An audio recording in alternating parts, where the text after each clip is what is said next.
Welcome to Alphabet City. I'm your guide, Ayaz Akhtar, and we are all together. Let's dig into the Galaxy S11. It's apparently going to be massive. Very reliable leaker Evan Blass tweeted what he said are preliminary Galaxy S11 details. He says we'll see 3 screen sizes, 6.4 inch, 6.7 inch, and a huge 6.9 inch version.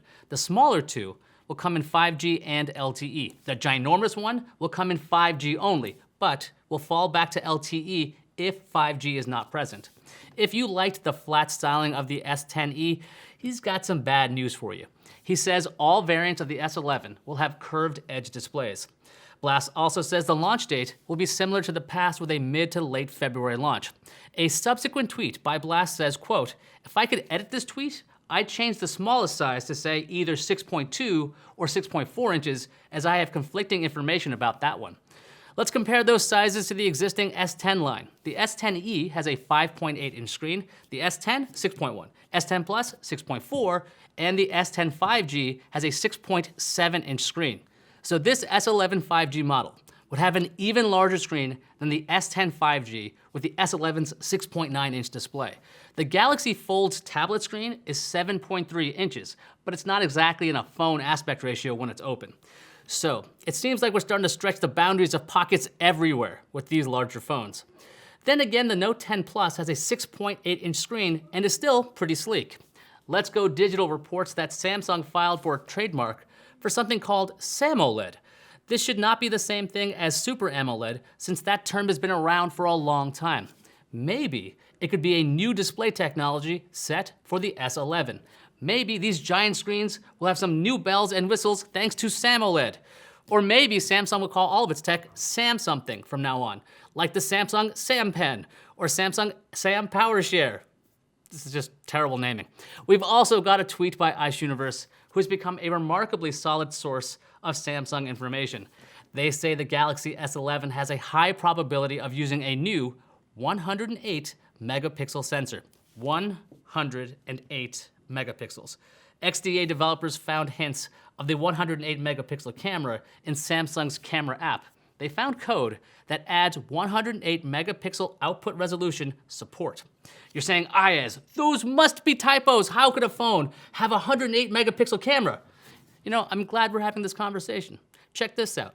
Xiaomi already introduced a phone with a 108 megapixel camera on its Mi Note 10. Android Authority tried out the Mi Note 10 camera and got mixed results. Now remember, a crazy camera does not always mean great pictures. Google has done an outstanding job with its software to get great photos out of its cameras.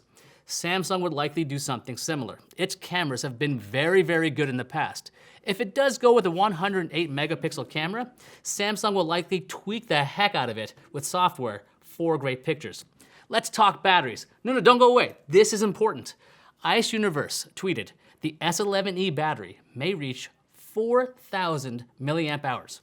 They also say we can guess the S11 Plus will reach nearly 5,000 milliamp hours, which I think is prepared for high refresh rate screens and 5G. The S10e has a 3,100 milliamp hour battery. The S10 Plus has a 4,100 milliamp hour battery. This would be a big upgrade.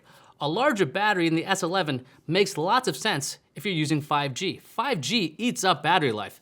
If Samsung is going with a higher refresh rate for its screens, that big battery is also more important. Google's Pixel 4 has a high refresh rate, but that mode is not always on due to battery life concerns.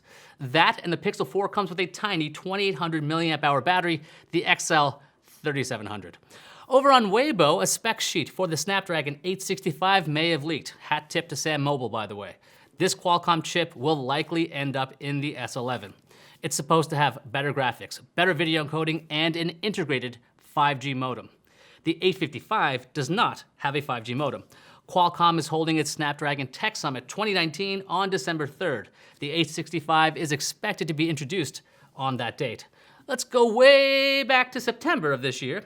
Evan Blass tweeted that Samsung is said to be debating future Galaxy branding, including eliminating the distinction between the S and Note lines. Could manifest in different ways, possibly with a Galaxy 1 in lieu of an S11. He went on to clarify that what's under discussion is more than just a branding realignment.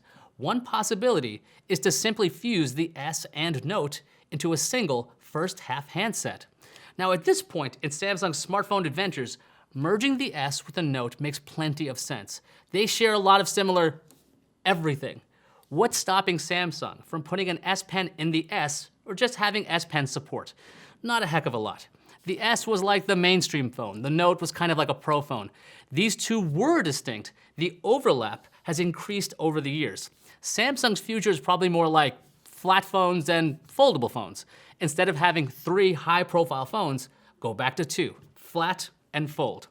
On to Comment Cove. This is the part of the show where we shine a spotlight at the most amazing audience in the world.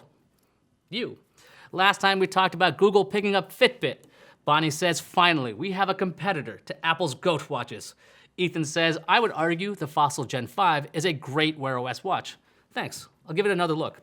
Nilesh R12 says, you could take a shot every time he says Fit or Fitbit. Now I say, don't do that. You may die. And Nature Surfer says, I couldn't care less for Fitbit. My heart goes for the Fitbit users though. Their data is owned by Google now. I use Garmin wearables, and they are the top of the line. They are the best. I've looked into Garmin devices a lot. One of these days, I'll pick up a non-dumb watch again. My last smartwatch purchase, the Fossil Wrist PDA. Yeah, that was around 15 years ago. Thanks to everyone for writing in. If you've enjoyed your stay in Alphabet City, please like and subscribe. Oh, by the way, this report was just the latest info in the Galaxy S11. Check out this video to find out even more. And yes, there's some stuff in there that we didn't cover in this episode. Anyway, I'm Ayaz Akhtar, and I'll see you online.